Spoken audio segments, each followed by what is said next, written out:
Hello, everyone, and welcome back to Discussing Trek as we're going to talk about the new episode, the season 2 premiere episode of Strange New Worlds, The Broken Circle. Like always, I'm Rose Clarence. I'm joined by my fellow co-host slash Trekkies, starting with none other than Larry Irby. How you doing, man?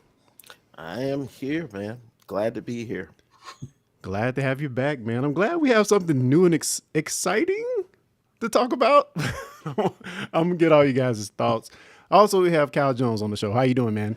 I am having, and this is self-induced technical video difficulties, but I'm here. That's all that matters. Because everybody who's listening to me can hear me, so that's the good thing. I don't want to see myself anyway, so there you go.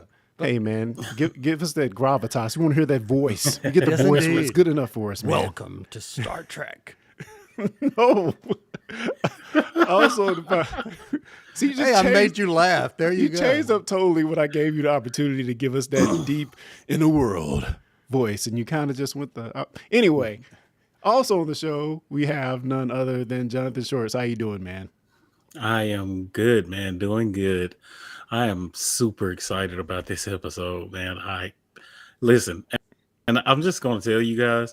Hold on. Sorry. Oh, Red you alert. come, Hold on. You're you're oh, backing it's up. not me. All right. Well, we'll get introduction from John later when he sorts out his problem. Hopefully, nothing is on fire, but who knows? John, get back with us, please. We want to know if you're okay, man. But of course, what we do here in this podcast is talk about Star Trek. We review each and every episode we can, and just in general, talk about all things Trek.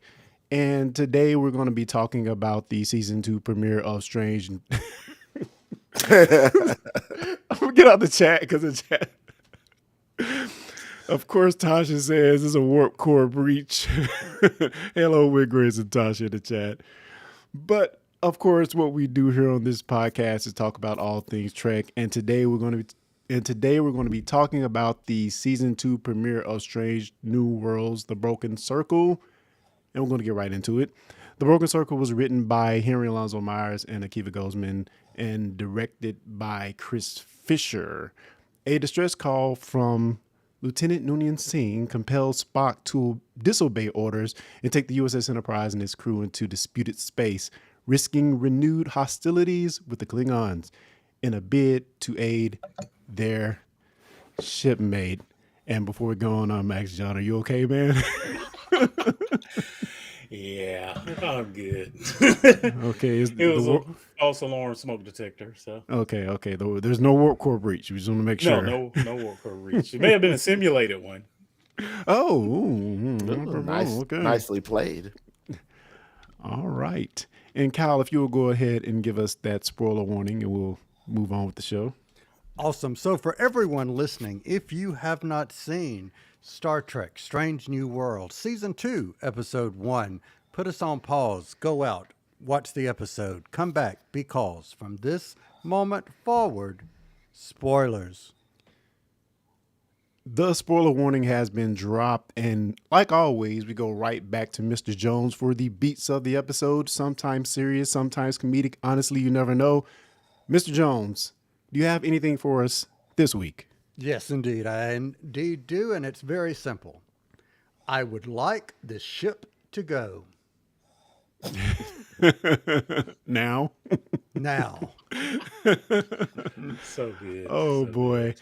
Yeah, I'm going to have a lot to say about that because I feel like this was a very tropey episode, and I have a few of them listed in my notes here that I'm going to bring up.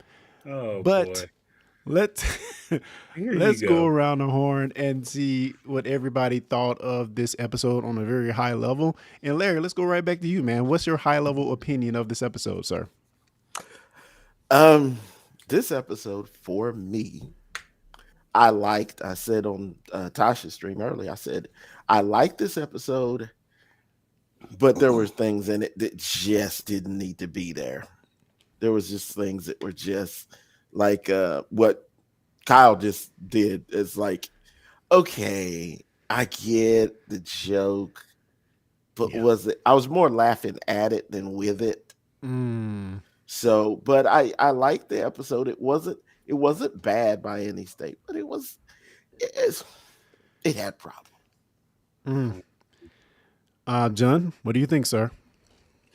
I'm leaving this episode like right now, like right now, because you Give guys us are your gonna. give us your true opinion, man. It doesn't matter. I want to know your true, honest to goodness thoughts on the episode, man. Man, listen. So I watched this episode, and I'll tell you, there was a smile on my face from beginning to end. Really loved it. I had no problems with it.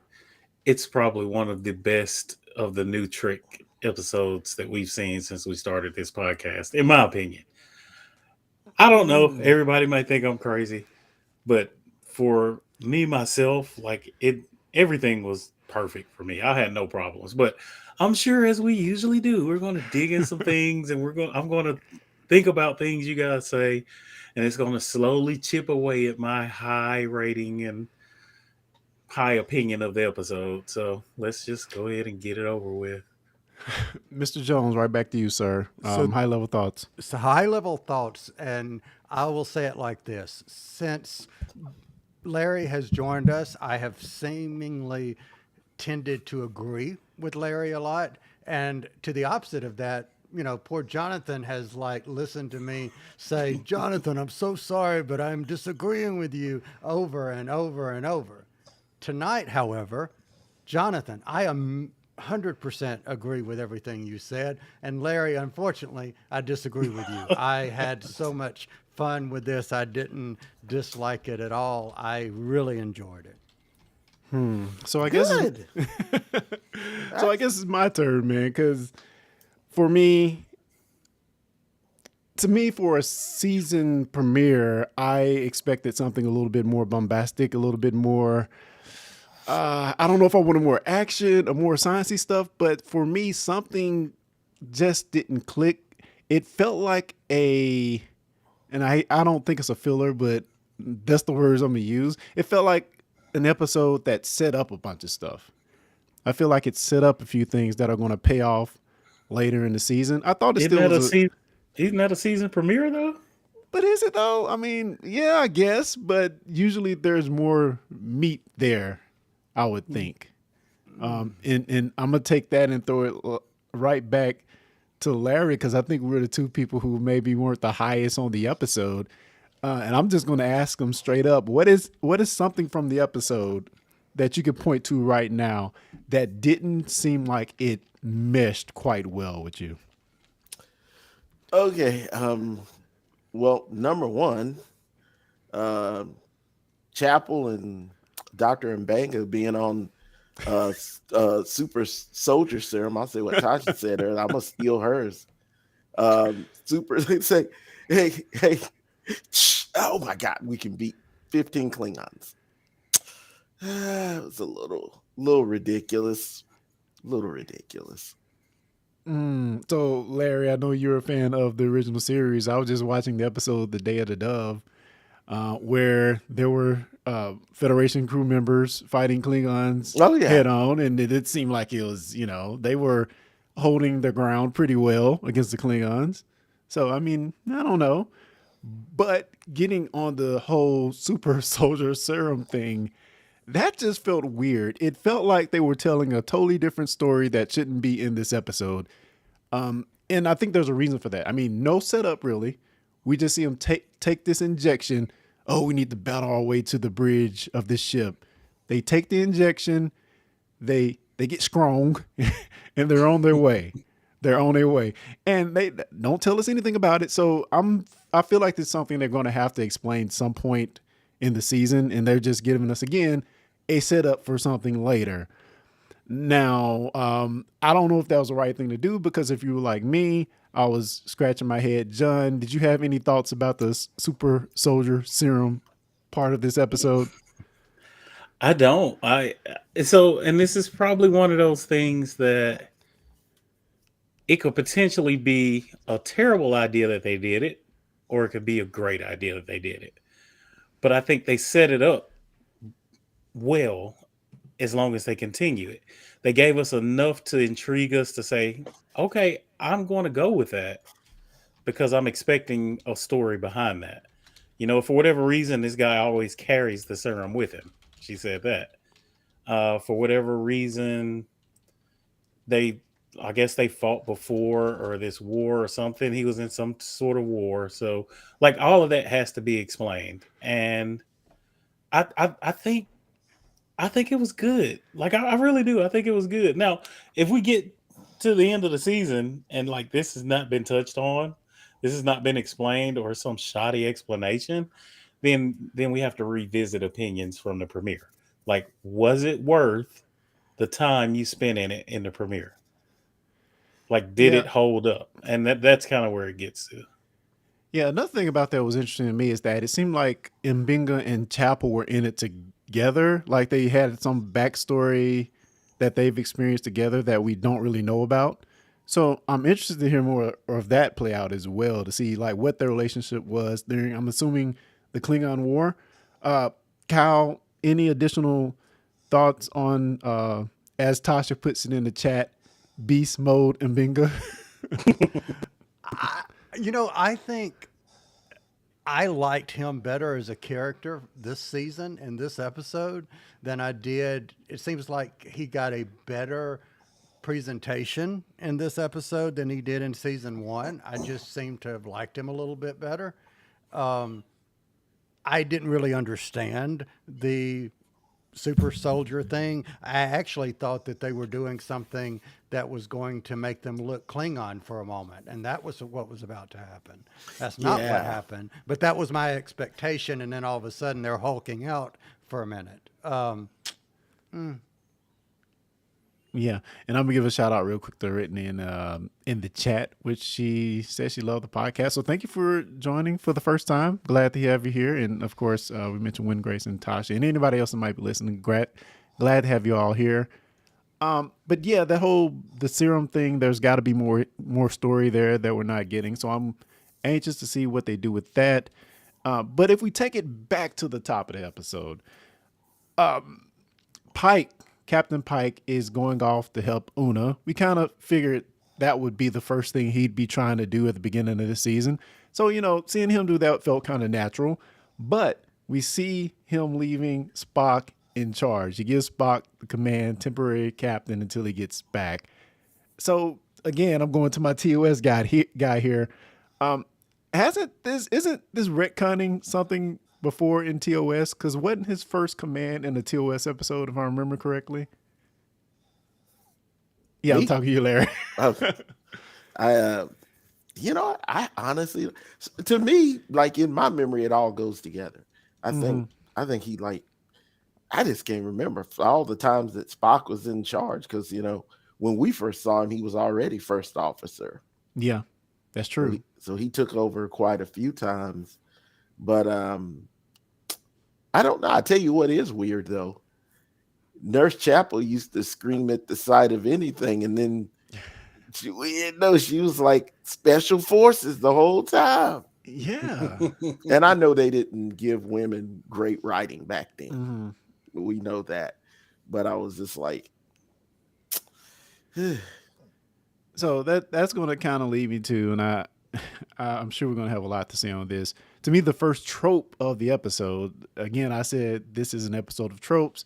The first trope is they get this message from Lon on this Klingon planet, well, Klingon shared Federation planet, Kajitar 4, and Spock chooses to steal the Enterprise. John, for me, that's just an overplayed trope that I didn't appreciate it all here. I kind of just rolled my eyes when they did it, to be honest. But give me your thoughts. Once again, a ship gets stolen. Isn't that just like too on the nose? It happens so many times at this point. It's just laughable to me. But what are your thoughts? And I get you. I get you. Yes, it happens a lot. You got kind of the whole separate the saucer situation going on again. But here's why I loved it. No one, none of you guys, nobody listening would have expected Spock to steal a starship, a Federation ship. That, and I think that to me, that's what the focus on that situation. Like I never Mm, once thought, man, they're going to do this again. Like that never crossed my brain because I'm thinking, wait, is he going to steal a Spock on his Okay. first command? Yeah. All Captain right. Pike is gone. Like, and Mm. he's already knowing he's having emotional issues, and Spock is very aware of these issues, so he has to be second guessing every decision he's making because of that. And Mm. like for Spock just to say, "I'm let's take the Enterprise." Now we could argue that it was probably the only logical thing to do. We could argue that maybe his emotions were in control, but either way, I feel like the writers took the focus off of this old redundant trope and kind of put it on kind of not really because Spock's doing it. Mm. So I'm Kyle, going to seems take. like you had thoughts, sir. Yes, indeed. So technically, I think you're wrong because a trope means that it has to be repeated over and over and over to become a trope. Chronologically speaking, this may be the first time that someone has ever stolen the Enterprise. So True. there you go. So what we're actually witnessing is history, not a trope. That's Boo. that half glass half full attitude there, sir. Thank you, I'm gonna sir. say this, Jonathan. I absolutely knew what they were gonna do. I knew it as soon as he said no. I said they gonna steal that daggum ship, ain't they? And sure enough, they did. I said, okay. See, my thoughts were Spock was going to figure out some logical way to talk the brass into allowing it to happen. That's what I expected. Now, if there had been any other person on that bridge, then yes, my first thought would have been they're going to take the ship. But it's Spock in command, right? Like I'm figuring he's going to call somebody. Maybe he was going to have a Vulcan friend that he reaches out to that knows someone in Starfleet command that gets it done. Like Spock's logic was going to get him out of that. But instead, it's something they played on throughout this episode was not Spock's logic, but Spock's emotion. And Spock's emotion fixed this. Yeah, and let's get into that. Kyle, I'm gonna go to you with this one. We see a very emotional Spock, a Spock who is, I guess, changed since the events of last season when they encountered the Gorn and he kind of went ham. So he's unlocked something that he hasn't been quite able to put back in the box. What do you think about Spock in this episode as being an emotional leader, in fact, at this point, and his uneasiness about being in command? So I think it added a more of a depth of a character to him. He played a good. He being Ethan Peck, in my opinion, played a good balance of the Spock we see in the TOS and the Spock that we've seen in Discovery. Spoilers, that is a little unexpectedly Spock. So I think he played a good balance between emotion and what we know that he will eventually become by the time the original series timeline rolls around.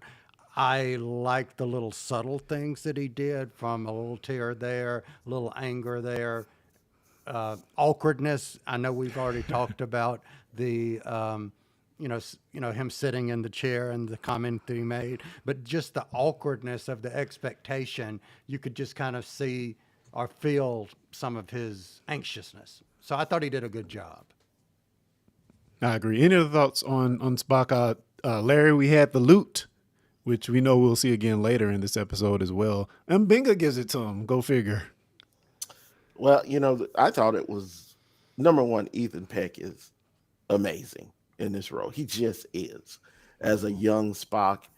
And when you look back at TOS, man, Spock's emotions were always right there under the surface. He had them controlled, but even the decisions he would make, they would be emotional decisions. Like, I'm going to help Captain Kirk. I'm going to do this. It was always logical, but it was always going to be driven too by an emotional response. He just always kept it well hidden. And I'm going to repeat what Tasha's saying in the chat here by saying we've seen him do it before in TOS. It plays into his emotions and to his loyalty, and that's what we're seeing here with La'an. Is a bit of loyalty. Maybe his emotions tip into that a little bit, but he's loyal to the crew members of the Enterprise, and that's what happens here. So I was happy to see him be a little bit different in this episode. I very much enjoyed that. And we get a comment here from Win Grace real quick, saying the only logical way to truly test the new Enterprise, this is in fact the reason he's given for him still in Enterprise. The only logical way to truly test the new Enterprise upgrades is through a real rescue mission. Therefore, we must respond to Lon's request. Yeah, it's only logical. Well, let's talk a little bit about those upgrades and acting chief engineer for the mission, Pelia, who is the chief lead inspector at, I guess, Starbase One, Commander Pelia. A very much unexpected character to me, but I think I had fun with this actor in this episode. I really don't know anything about the actor, but I feel like she did a great job. And maybe the voice is a little annoying, but I liked her as being this older. Is it Lathian? Am I saying it correctly?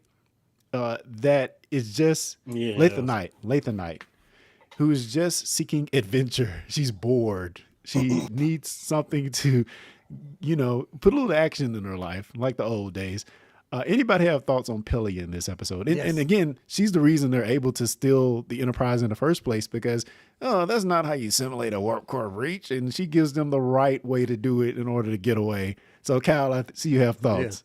I love this character. I love the voice. I loved her demeanor. I loved everything she did. She is my new favorite character.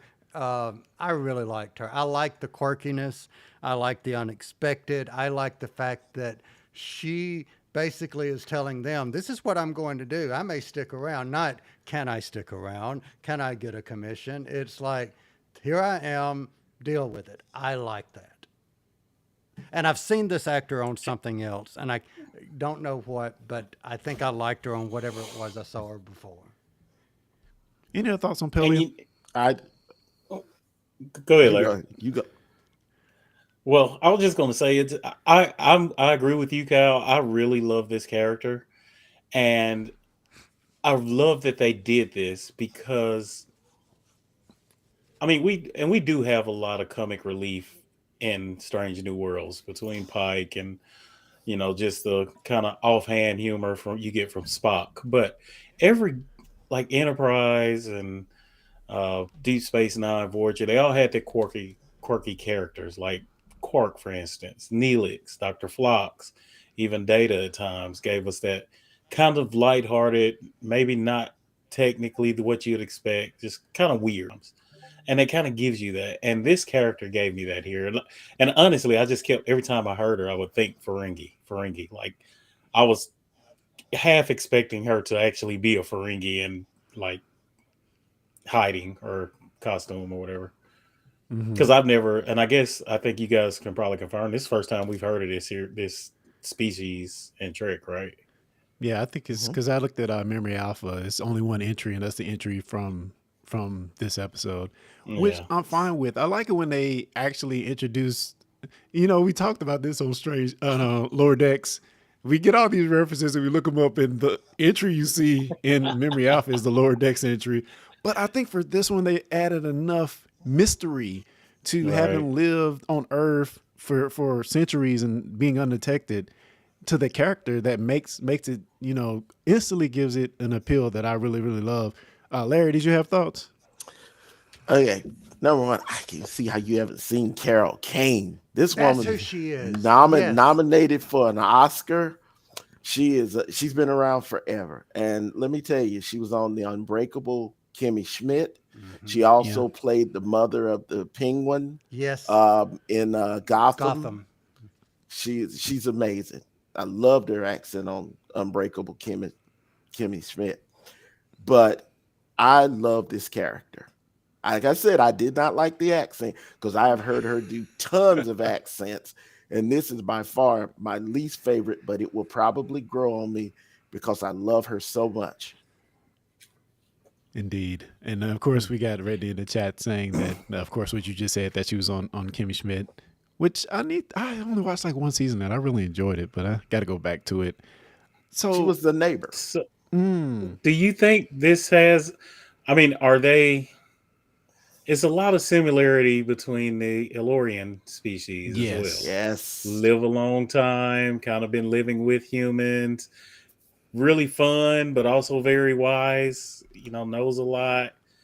Kind of unexpected. Like I'm just seeing Guinan all I over did. this. I said the same thing to Tasha earlier. I said she reminded me of Guinan. Different, yes, Right. but but I was very happy with her character. Indeed. So let me get to my trope number 2, which is the say the thing. Everybody has a thing. Pike says hit it. So we talked about how those kind of almost cringy in a sense, but it is what it is. But let's get to my third trope. Is Well, hold go ahead, go by all means. on. Hold on. Don't skim over. Don't skim over that. What do you have thoughts? I, Let's I hear it. do. I do agree with you that is a trope that we've been kind of playing at a lot here in the past few treks. But can we all not say we were just overly anxious to hear what Spock would say? And what he said was so good. Like, I don't know. It was a laugh out loud for me. I loved it. If he had said anything else, I'd have been like, If he would have said something really? serious, I would have been disappointed. Yes, very much. Because then it would have been the trope, right? Yeah. Like To now me, it's a trope. yes. Yeah. But Well, yeah. well, But let to me- hear Spock say that, like, was too good. I'm sorry. Go ahead. No, my only reservation is don't put it in the trailer. I think it would have Yes, landed. thank you. What I was gonna say. Yeah, it would have landed so much better if I just would have saw this episode and heard it. I'd be like, that is amazing. But we saw it like a month Or if you hadn't ago. watched the trailer. Yeah. Do it now? Or if you hadn't watched the trailer. See, I didn't watch the trailer either, so there you go. We And talked that- about the trailer that's on the good. podcast. What are you I talking wasn't on that. about? Oh, boy. Okay, can I move on to my third trope? You satisfied, John? No, but go ahead. I will not let you make this a bad episode for me. Okay. But go ahead. My third trope is drink blood wine to gain trust from a Klingon. It happens twice in this episode. Once with Lon, and at the end with Spock with the general that came in the D7. Can we quit doing that? I mean, it's done all the time in Star Trek. It just felt so, I don't know. It just doesn't What feel did right. you expect for him to sit down and have a heart to heart and hug it out? That's Klingons. Point taken. Klingons drink a lot, man. I don't know, man. Right. Just what they do. And that would be like is. going Like, it's two. Go ahead. Like I say, it's two ways you're going to earn the trust of a Klingon. Well, I'll say three. One of them be kill someone, one of their enemies, or someone high ranking in Klingons culture, or you actually battle that person and make an honorable battle of it, or three, you get drunk with them. And that's been Klingons since the beginning of time. And they can't change it. They're very simple on that. Well, I guess as we said in the chat, you can't change culture, so I was going to say that would be like going and meeting a Ferengi and then expecting them not to try to sell you something. yeah. Well, yeah. Yeah. Which I will say that is one of the things I said about this episode. Always remember the Ferengi rule of acquisition 34. War is good for business, and that's kind of the theme of this episode. So we get into La'an on this planet. She tries to investigate this group she calls the Broken, or we learn from her is the Broken Circle. And they want war to happen because, as I just said, Rule Acquisition 34, war is good for business. Peace is bad for business. And that's kind of the whole purpose of this group, the Broken Circle, is to restart the Federation Klingon War. So, yeah. I had to say the Ferengi thing there. But what did you think about Lon in this episode? Her kind of being a spy, sort of working under the table. For me, it just felt weird when the Federation crew got there, the crew and Enterprise got there, and they're all like in their non-standard clothes. I'm like, why are we even, they're going kind of undercover to figure out what's going on here. It all feels just kind of weird to me. But thoughts on Lon in this episode and the Broken Circle in general, their purpose for existing to reignite this war. Any thoughts from anyone? Every time you say Broken Circle, it makes me laugh. Oh, broken That is circle. like it's so cheesy. They're always trying to come up with these cool names. Why don't just name the group the Fuzzy Tribbles? I mean, that's just the broken circle. You know who we're with? The broken circle. It's like, oh my I bet y'all know what their insignia looks like. god. Oh, let me guess. A broken circle. Man, you guessed it. Darn it. You know what? I did not have a problem. Obviously, you know I'm going to say this at this point. I didn't have a problem with it. Uh Again, this episode was really good for me. So the whole broken circle thing didn't really stick out to me because I was involved in the overall story of it. So I mean, as you guys mentioned it, could they have come up with a better name? Absolutely, they could have. But did it bother me? No, it didn't. And to address something you said, Clarence, they came in their regular non-Federation clothing because the Federation didn't supposed to be there. That's true. Okay, good point. You got me on that one. Good point. Like the Klingons had territorial For control for 30 30 days. days. Yeah, So if you're they, right. Yeah. yeah, so they had to come kind of incognito. Now you come out flying around with Federation tech, and Yeah. I'm sure someone recognized someone. That makes But, sense. Hence, they were yeah. hiding in the ring or the belts. They were hiding out there, so that makes Right. sense. So you're totally right. It totally slipped my mind. And of course, when they got there, the girl that they saved in the Gorn episode is like calls them out immediately, Hey, you. cover blown. Yeah. Yeah. So you're right. I guess I forgot about that. Well, quick question, Clarence. Talking about Lauren, did I say, and I've just forgotten, did I say last season where I recognized her from? Because if I did, I forgot it. Do you remember me saying? I don't, but Larry seems to have an idea over there. Well, let me say this Nope. real quick. I realized yesterday where I know her from. She was Lorna from the forest in the Doctor Who episode "A Good Man Goes to War." She's the one who the doctor told we ran, didn't we run Lorna, and then she dies. But anyway, spoilers. But Okay. that's where I recognize her from. Wow, thanks for spoiling that for everybody. You're welcome. See, Right. I didn't say why she dies, but anyway. La'an, I'm gonna tell you, La'an, I ain't got nothing bad to say about La'an because that's my girl. I just love, and I'm probably Doctor Who gonna be on her side, but I've always thought that young lady was incredibly good at acting, and the character is still mysterious. I love we still don't know everything about her, and I can absolutely see her drinking with Klingons and burping, and Yeah. yeah, I was cool with that. And she sold that. I think she actually sold that drinking part better than Ethan Peck did, in my opinion. Yes. Yes. Well, let's talk about, I guess, what might be one of the big things in this episode that we haven't even touched on, and that is the Klingons making an appearance in Strange New Worlds. We, of course, analyzed the trailer and we saw the look there. We saw the same Klingon in this episode, but we got a varied array of Klingons, and even at one point, it was Spock and Uhura saying that they don't quite understand that dialect of Klingon that they were speaking. So just general thoughts or get deep thoughts of Klingons in this episode and maybe what we're going to see going forward in Strange New Worlds. Larry, I'm going to go to you, man. Well, the Klingons in this I loved, but I will say, and I touched on this with Tasha earlier, the one guy they had pointed out, the Dr. Mbanga jacks him up. He's like, it's like, man, did they not finish his makeup, or is he supposed to look that way? That's what we were touching on. Is he supposed to be something different? Because you remember in I don't know if you guys remember Star Trek of the motion picture. Mm-hmm. That was the first new design for the Klingons. Yeah. All their foreheads looked the same.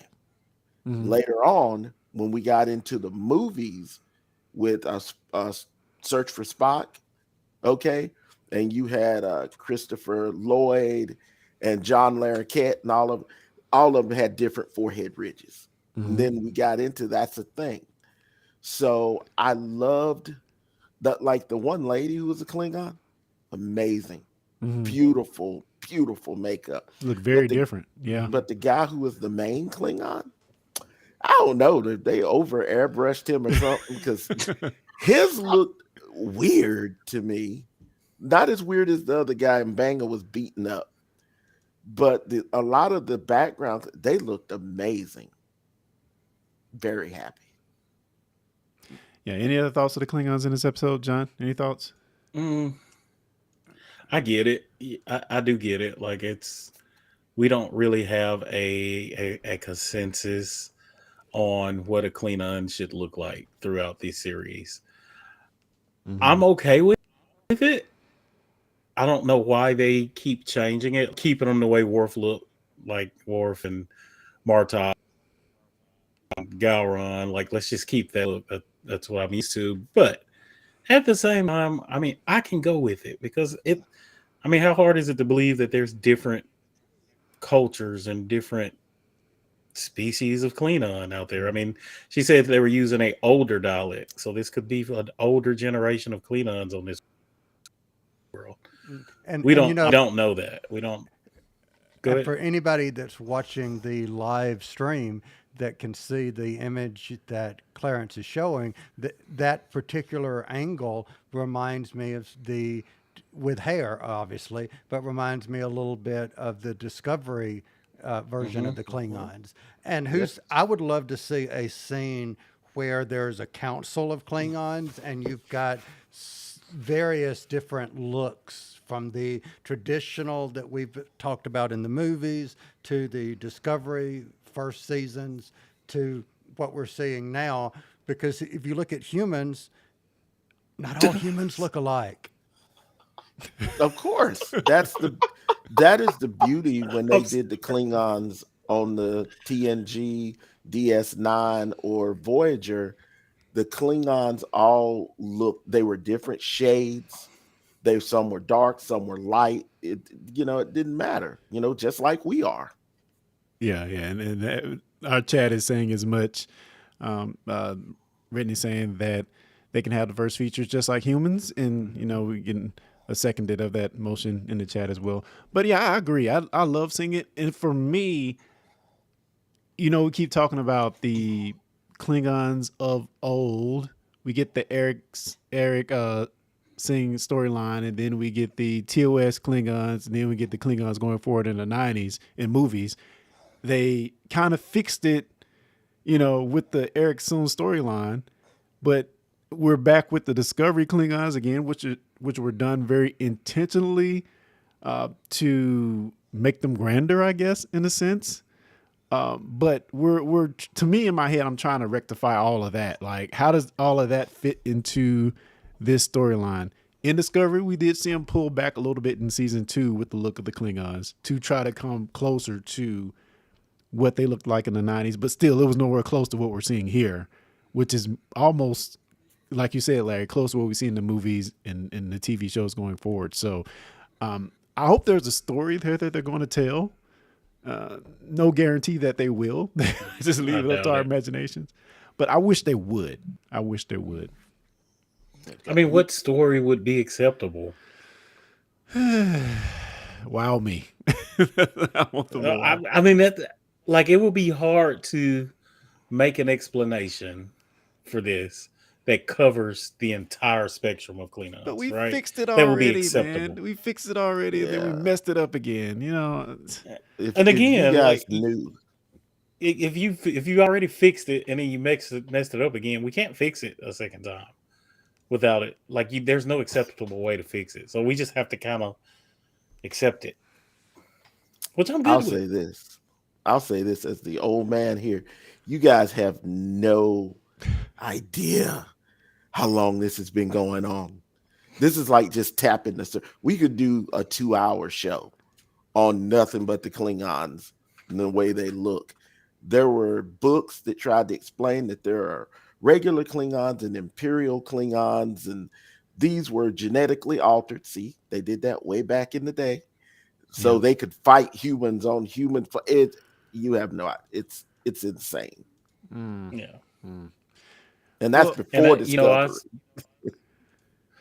Before I even watched series premiere, which I was on vacation, so I didn't want to watch it there and be distracted. Like, I wanted to watch it like when I could get into it. But of course, all of the news feeds come up on my phone, and like the night of the premiere, it's like every freaking news feed comes back. It's saying something about the Klingons. So like, I'm Yeah. like, oh man, is this going to be the main focus? So I was kind of coming into the premiere with the expectation that we were going to have a very, which it was Klingon focus, but I thought it was just going to be like very heavy. But I mean, I just kind of forgot about it in the story. So, but you're right, you're right. It they have talked about this Klingon thing for as long as I can remember in Trek 2. And picking up a few comments real quick here from Tasha saying the Klingon Empire is vast. The species has different looks on different planets. I could possibly buy that. Also, Windgrace is saying the Klingons talk about the hurt. I'm not sure what that is. Help me out here, guys. Which is a species that attacked their planet in the past. Maybe the Discovery ones are a Klingon Herc mix. Larry, you seem to know what that is. Can you explain, sir? They were mentioned, but I don't think we ever saw them, Winggrace. You can correct me on that. But they are in Star Trek Online game. Like you actually fight against them. And spoilers if you play this game. You actually do the most Federation thing. We find a way to communicate with them. So it's very cool. And if they don't, they might hurt you. You were off the podcast. That's a good one. That's a good one. But I want to get into what I could feel is the man of the hour. That's Mr. Mbinga. Joseph, which Chapel says a lot in this episode, again, leading me to think they have a very close relationship and a past that we really don't know about. And yeah, he mentions that he was on this battle, this moon of Jagal, in the Battle of Chakana. He mentions that while talking to the Klingon, trying to tell him how he knew how to treat Klingons, which I thought was very interesting.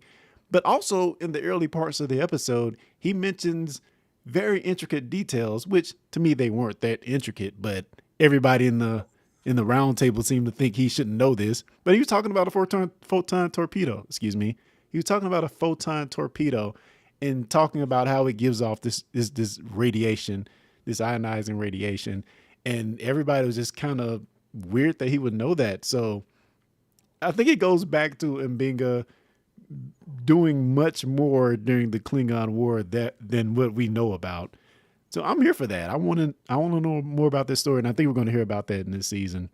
Any thoughts on Mbinga in this episode? And we can take it from any part, even going up to the end where him and Chapel make the great escape. So any thoughts about Mbinga? I'll say I liked it. I loved it. I'm not sure why I liked him more than I liked him in season 1. I can't put my finger on it, but I liked him more in this episode. Any other thoughts? Mbanga, I gotta say, if anybody's ever watched Firefly here, Mbanga's character is striking me like the character Ron Glass Shepherd on that show. He was a physician. Do you remember? Yeah, and he was a physician, but there was so much more that we never got to find out. But we know he had a lot. That's what Mbanga reminds me of. Like I'm a doctor, but there's a lot more stuff you don't know about me. And I can't wait to find out.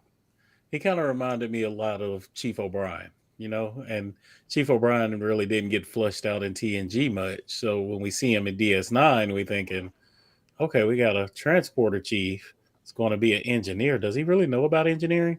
And then we find out he really is good at engineering, but we don't know why. And as the series progressed, we learn about the Cardassian Wars that he was in. Yes. And how much of a warrior he was, things he's had to do in his past and things he has to face in his past. And, just you speaking to him, you never know it. He's the nicest, calmest guy on the station. But outside of probably Worf, he's probably the most battle talented person on the ship. Yeah. I mean, it's just the secrets of O'Brien that he just never really wanted to share. Yeah. So I have a question. I mean, we know they fought their way to the bridge, and then eventually to get to the black box, so they can send another trope in the episode, Morse code, to the Enterprise. But I don't get why they couldn't use their communicator. Maybe I missed something in the episode. Did you guys know why they couldn't just use a communicator to talk to the Enterprise at that point? Or were they taken from them when they got brought into that little cave? That, I guess that might make sense, but they didn't. I don't remember them saying that in the episode. Well, I'm assuming even if they had the communicators, they wouldn't work for whatever reason. Because you remember the transport operator said he was tracking them and they lost their signal. So I'm assuming when they went into that mine, it was blocking whatever kind of communication there was in and out. So the only thing they could get through was start the ship's transponder, which I'm assuming operates on a different frequency. Because think about it, and to back up what you're saying right there is, if this is underground in a mine and they're building the ship, they have to do something to cloak anybody knowing that there is a ship down there. Not point. necessarily cloak, but to prevent any scanning, to whether it's Federation or whether it's Klingon, from finding the ship they're building. Yeah, good point. Good point. So we got the Great Escape, and we see Spock just show all emotion. First, well, let me back up a little bit. We see Spock preventing another war from happening by destroying the ship, and Benga and Chapel go out there a lot.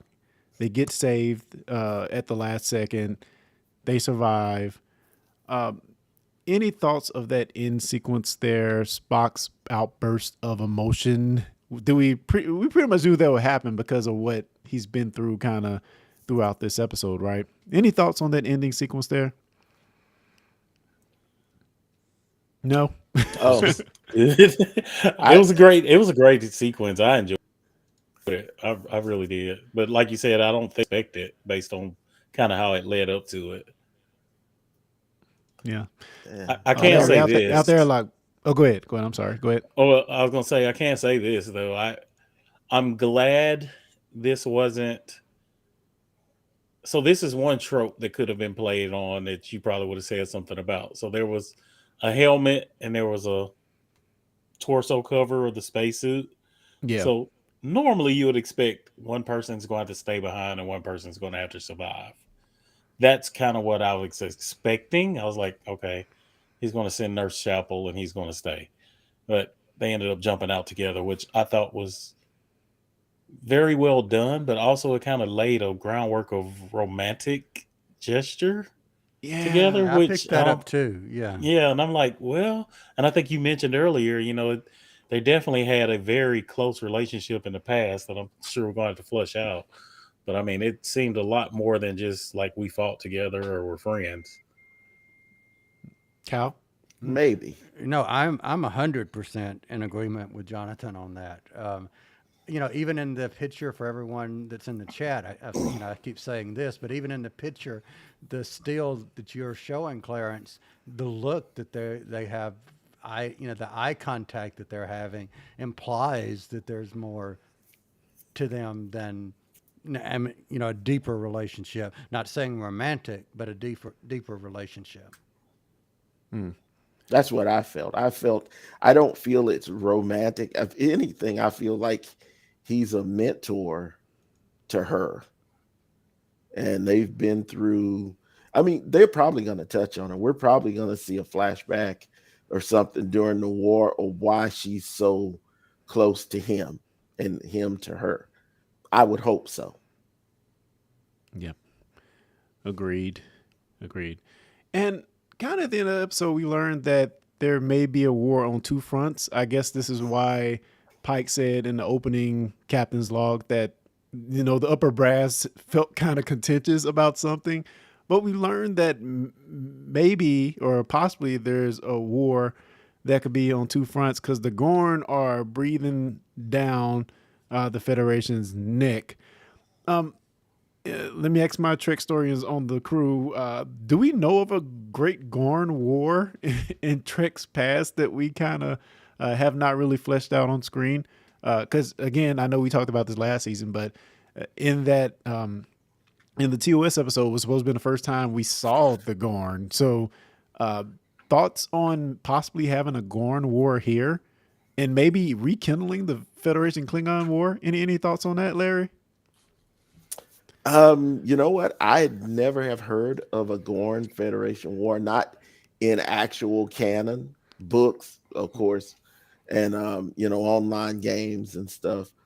But you know what? I'm loving the Gorn thing. Oh my God, I'm loving it because it's like you have this race of these amazing reptiles that are sentient, and you just know their cultures evolved so vastly different from mostly the humanoids that we see in Star Trek for reasons called money. But Yeah. but I'm loving the Gorns. I mean, they are truly scary to me, and I like that. Yeah. And we have yet to find out if it will actually be a Gorn war. Yeah, it's true. Like, True. I mean, true. I mean, they do have room to establish canon, even though it was never mentioned past that. But I mean, they can kind of explain that away. But maybe it's just going to be one of those things. They're just kind of throwing it out there to kind of give us a what if scenario, like have us think. You watched Trek all your life, you've heard about the Gorn. Just think about how bad this could have been, and maybe it just kind of rectifies itself in the end. Mm. So I want to bring up something that Tasha points out in the chat, and I want to get you guys' thoughts on this before we give our ratings. But she says that she thinks this may be a butterfly effect with Rios going back in Picard season 2 that could slightly alter / change Mm, things going forward. Is that something we're open to at all, or what do you guys think? So what are your thoughts on the butterfly effect from Rios going into the past? you know how I feel about time stuff. I hate it. You know what I think about time stuff. I love it. Mm. Okay, fair I enough. I personally think if they weave it in, I'm with Tasha on that. If they weave it in and they do it well, it could be awesome. It could just be another layer on the Trek tapestry, if you Mm, will. But if they do Yeah, it bad, it could be very bad. but here's the problem with it. If you go that route, if you go that route, have to go 100%. Like you can't just go mm, that route and say this changed because that changed this, and this changed that, and that changed this and that, and then next thing you know, everything's changed. Like mm, you either going to have to spend way too much time explaining that, or not enough time explaining it, and just using it as a plot point or an explanation. I don't know if Hmm. I'm making sense, and that's kind You, of what time does to me. It makes me yeah. not make sense. Well, you are making total sense. And I will tell you, I think the butterfly effect is 100% true because one of the things the butterfly effect is doing is causing me to have to jump off this particular review at this moment. And I see Clarence rolling his eyes on that. So I have accomplished what I needed to do for the night. I made Clarence roll his eyes. That's cool. So enjoy Good it, job. everyone. Thanks, everyone. And I'll be back next time. See you, Kyle. Take care, Kyle.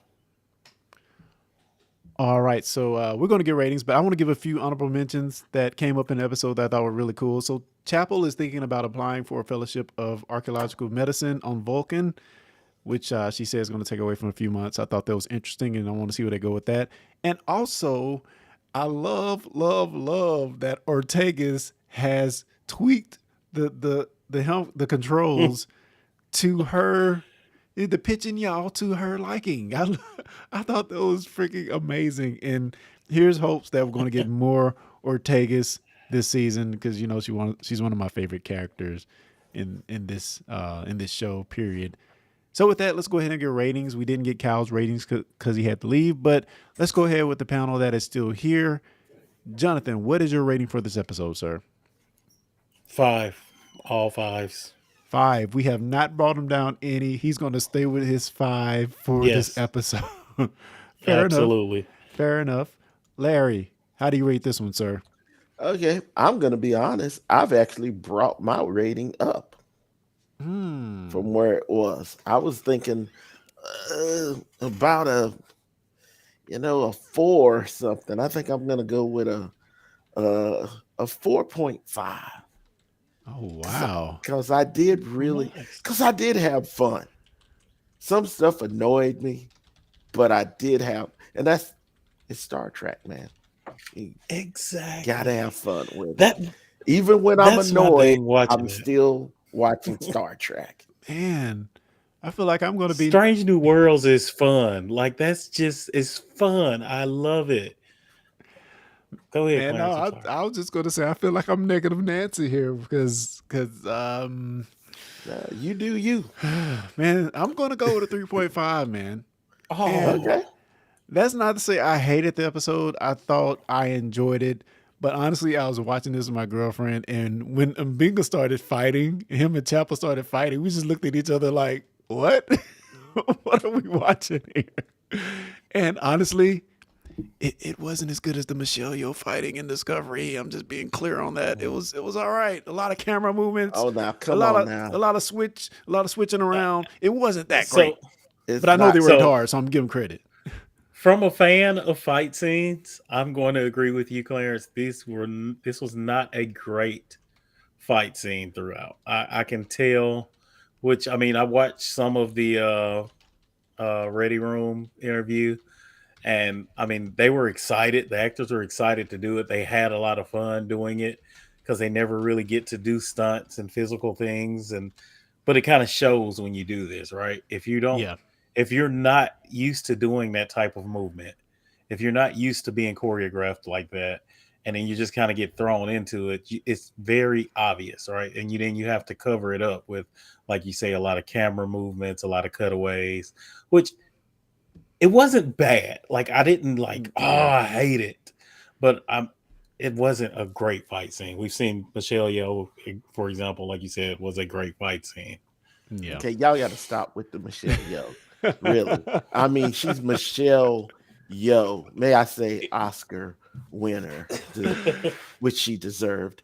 The woman is a legend. I mean, come on, give them a break here. So I'll pick up two Win comments in the Grace. chat. At first, Harry Henderson saying it's just low quality filmmaking. Yeah, okay, I can kind of see that, but my boy Will Grace, but it's better than Kirk's double fist and sideways jump kick. Hey, I love the sideways jump kick. I'll take that any day. Yeah. But I give the actors a lot of credit because it seemed like they were having fun. I love them giving Umbinga a lot more to do, so I'm really down for that. And I'm just gonna reel off a few of the ratings from the chat room. We have Retney rating this 3.75. Awesome. We have Justin34 rating this 8.5 out of 10, which is 4.25 out of 5. Nice. Tasha rating it a 4, a solid 4. So yeah, seems like we have good ratings coming in from the chat room as well. So guys, we're gonna wrap this thing up. If you have any feedback or anything else you want us to know, you can hit us up at Discussing Trek on any and all social medias or fans at discussingtrek.com via email. You can also use those outlets. John, do you have Trek trivia, sir? John, you have a Trek trivia? Did John freeze? I Yeah. think we lost John. Oh, Yes. you do have a Trek trivia? Okay. Hey. Yes. You can also use those outlets to respond to Trek trivia. John, what do you have for us this week? All right. Low bandwidth. That's what it So, is. yes, very much so. Hold on. Me. I got a low bandwidth and a barking. Oh Sorry. my god. It's You you understandable, man. you look We're, you look like So, you were doing the robot from back in the day. we're doing it live. oh, We're doing it live. exactly. Okay. So here's Trek Trivia. Talked about some Klingon blood wine. So there have been 4 Klingon drinks mentioned in Trek, which we all know. One was Roctagino, Klingon coffee. Another one was fire wine that Warfax 4 and TNG. What was the 4th? And extra credit, do you know how it's made? So I have no idea. I can honestly say I don't either. I thought Roctagino was Bajoran. No, it's Klingon I don't know coffee. why I thought that too. Is it? I thought Reactor But Gino was a Bajoran's drink, Bajoran. crap, I can't think of the name right now. But Bajoran's drink. Okay, well that I've just learned something else. So John, would you state the question one more time for the chat room and also to save it in posterity for the actual podcast feed? So there has been 4 Klingon drinks mentioned in Trek. One was blood wine, the other one is Dr. Gino, another one was fire wine. What was the 4th? And bonus extra credit, how is it made? Well, there you have it. Trek trivia for this week. I have no idea. So if you're listening, once again, you can hit us up at Discussing Trek on any and all social medias or fans at discussingtrek.com via email.